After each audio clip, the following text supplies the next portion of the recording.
Gyro's hitting for only about 130 right now. He'll obviously grab maybe a Sanjin Yasha afterwards. I doubt it'll be a big damage item, and as a result, it's going to block a lot of damage on these. And they're going to have armor on top of that, so they damage block on top and then tons of armor.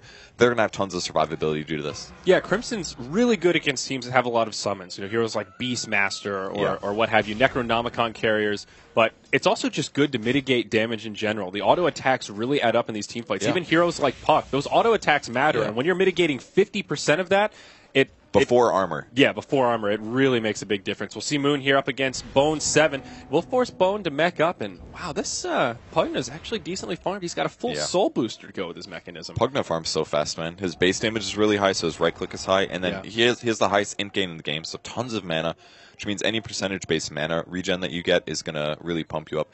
And it looks like he's going for... I'm going to assume this is Octarine, but I'm not 100%. It seems a little weird. The cool thing with Octarine is you can get the double Nether Ward down for a couple of seconds there. You get like a 3 or 4 second window. So Lena, for example, can completely cripple herself. Charge coming mid. Will he BKB? He does have a haste rune on. But he's far away. Oh, will they get the chainsaw? They do! Life He's going to go down. Oh, it's not enough. He had to BKB there. Again, not BKBing. I guess he just didn't think the rest of the heroes were there. That time he was hasted up, though, so I can see why he would have thought Envy. There was a haste on the gyro, so I think that's why he thought he could get away and just wasn't quite ready for all that burst damage with the Laguna. Oh, bash on Misery now. Yeah, that's unfortunate. That'll be an easy kill. And that's just a series of unfortunate pickoffs for Cloud9. They had the game in their hands, but that Roche fight went bad, and now losing their carry once again.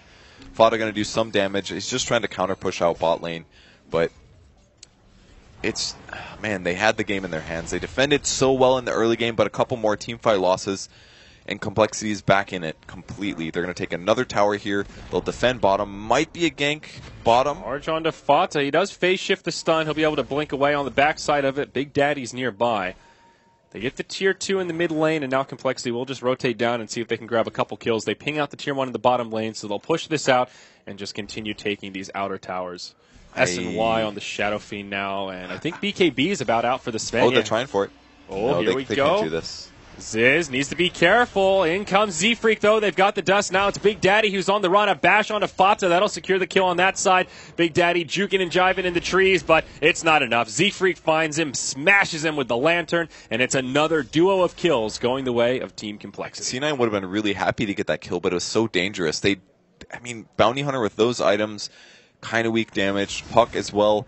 A very good initiating core, but kind of weak damage. And if they miss the kill, they have to deal with the Spearbreaker charge. And that's what happens. He charges in on the Puck, he pops the dust, and they guarantee the double kill. And C9 just keeps making these little mistakes and these slightly bad calls and slightly bad team fights, and Complexity's punishing them. They're just too disciplined. Well, they get the tier 1 tower in the bottom lane. The tier 2 will be glyphed out by C9.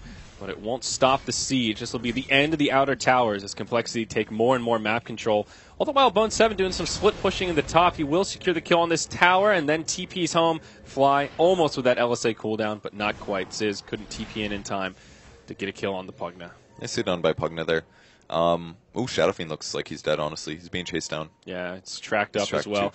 He'll be intercepted by the gyro, or will he? Nether Strike onto Eternal Envy, gets the second bash, a third bash as well. Z-Freak finding some RNG, BKB's popped to plenty. Swindle will stand his ground, he wants Envy, but will be forced back. Moon rotating his way over, does have a wall of replica, but Complexity don't have the numbers advantage, and they will disengage. Swindle surviving there is just a victory for Complexity. I liked his play there. I think both players on Complexity played well. Z-Freak guaranteed that the gyro couldn't do a lot of damage to Swindle. Yeah, that guaranteed stun lock there with the triple bash. Yeah, one of those was a charge, I think, but I think he Nether Striked and then got 2 bashes in a row. So when you charge into somebody, you don't automatically get the bash, right? Yeah.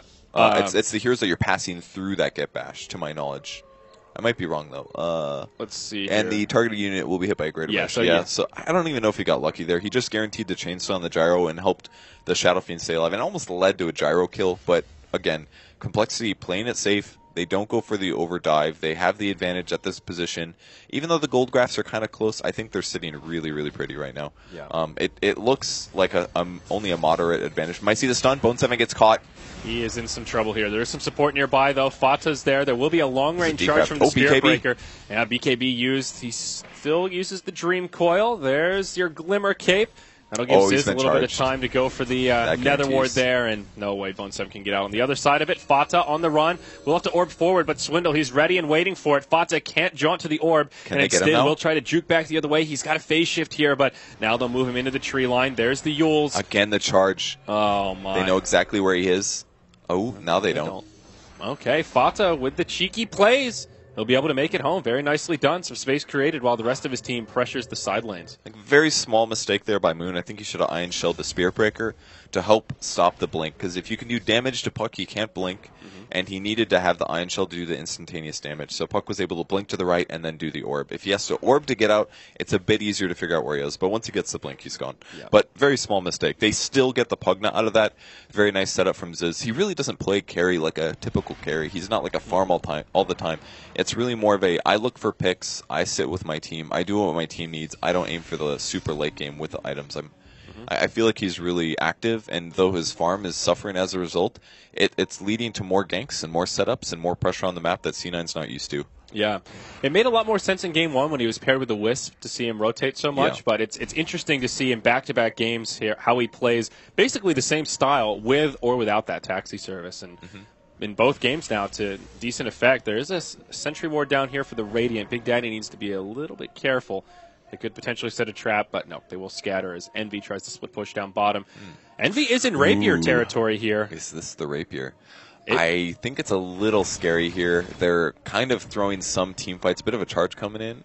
What is this? Charging across, going for Bone 7, and that was weird. Okay, he's like, that was stupid, I'm dead. Okay, he's got teammates here. Oh, great Glimmer Cape. Glimmer, yeah, all right.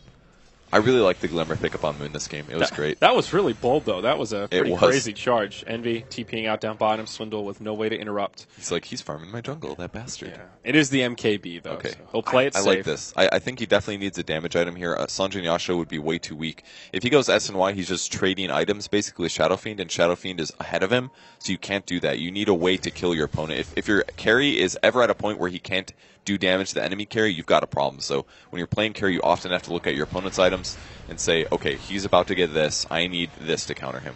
Yules to break the track there. Yep. And now we see a charge onto Fata. Ziz on the side, stuns up Misery. Oh, they're running. Freak in potentially some trouble here. Dream Coil is still available. Trying to decide where to use it. Now Lena in some trouble. Good Glimmer. Glimmer a cape as well. She makes it out. On the backside, Ziz pops the BKB. He goes charging in. Moon's here as well, looking for a wall vacuum setup, but can't get the positioning.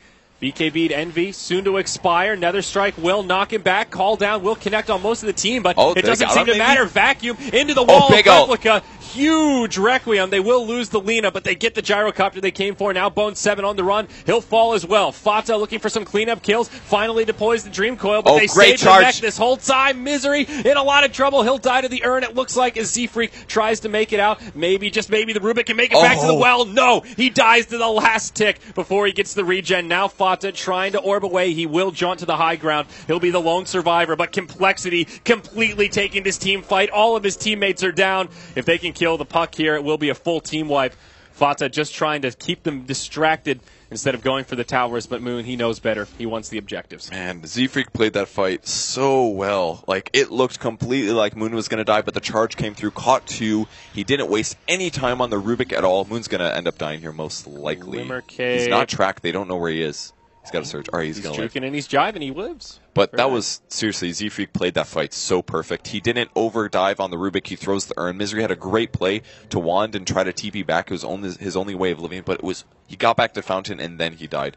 But Z-Freak played that fight so well. So many good tracks. And he had such a rough early to mid-game as well. Now he's completely recovered. Like, it is very hard to play Spirit Breaker in a support position, in my opinion, because you have to know the limits of your hero. And he's not relying on bashes to win. He's just playing his hero correctly, using his abilities exactly when he needs to, and getting back out and re-engaging. So props to Z-Freak in that fight. I think he completely carried his team. Yeah, 100%. And I will open up for another Roshan here for Complexity. Aegis the Immortal on the Shadow Fiend. And AC again for the Sven. Not too far away. Just needs one more armor piece. Also Shadow Blade picked up by the Spirit Breaker. So much item progression on this Radiant side. You look over at the Dire and Bone. he seems to have given Still up got on the booster, I guess? this, Octarine or whatever he wanted out of it, because now there's just a Staff of Wizardry. I think the Glimmer Cape is really smart. I don't think it's that bad to divert from his item build, because Octarine, in my opinion, does very little for him. It's not a huge advantage, and it's 2,700 gold. You know, that could be a Force Staff, that could be a Glimmer Cape, that could be so many other items with gold to change. Charge on Fada here. Oh, he actually doesn't phase shift it, so he'll get the chainsaw. Yep. That's just a dead hero. Oof. It's a bit of a... He didn't see it coming. You look at Dire Vision right now, and they've got nothing for and he that came whole through angle. the trees, so that was a really good angle for what's his name? Z-Freak to go for the charge. So really nice kill there. Dead Puck for 55 seconds. And Envy now going to find himself in a world of hurt. Stormbolt. Wow. Stopped by the BKB, but just look how much damage the Sven's able to do with God's Strength and Mask of Madness. And he didn't BKB himself, so that was a Eternal Envy BKB there. Cooldown now for 50 seconds, and they go for the push. Now, Sven won't have his ulti in addition to that, but I think that's a decent trade. They have enough burst damage where if they shut down or if they initiate on Gyrocopter, they can definitely kill him. Yeah, and Spindle now, he's making up for that lost damage. He's got the completed Scotty, so also very tanky in the front lines. There is a glyph for this Dire side. They will have the reset tool. Though Fly still off to the side. Not as farmed as he was in the last game, but closing in on that Aghanim is only a couple hundred gold away. He's still completely making an impact this game. I think he's doing just fine. They also have a Lotus Orb picked up on Darkseer now. I really like Moon's item progression. I think he got a perfect balance of items this game.